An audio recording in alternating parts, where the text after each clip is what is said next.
ప్రముఖ తమిళ నటుడు అజిత్ కుమార్ మరోసారి రోడ్డు ప్రమాదం నుంచి త్రుటిలో తప్పించుకున్నారు.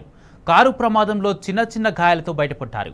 బెల్జియంలో కార్ రేసింగ్లో పాల్గొన్న అజిత్ ప్రమాదం బారిన పడ్డారు. అయితే అజిత్ సురక్షితంగానే ఉన్నట్టు తెలుస్తుంది. స్వల్ప గాయాలతో ఆసుపత్రిలో చేరిన ఆయన త్వరలోనే కోలుకుంటారని విశ్వసనీయ వర్గాల సమాచారం.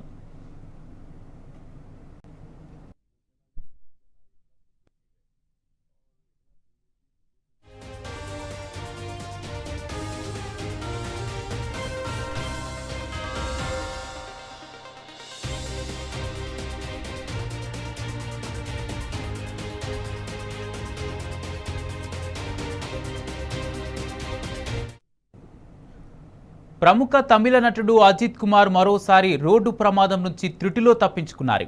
కారు ప్రమాదంలో చిన్న గాయాలతో బయటపడ్డారు. బెల్జియంలో కార్ రేసింగ్లో పాల్గొన్న అజిత్ ప్రమాదం బారిన పడ్డారు. అయితే అజిత్ సురక్షితంగానే ఉన్నట్టు తెలుస్తుంది. స్వల్ప గాయాలతో ఆసుపత్రిలో చేరిన ఆయన త్వరలోనే కోలుకుంటారని విశ్వసనీయ వర్గాల సమాచారం.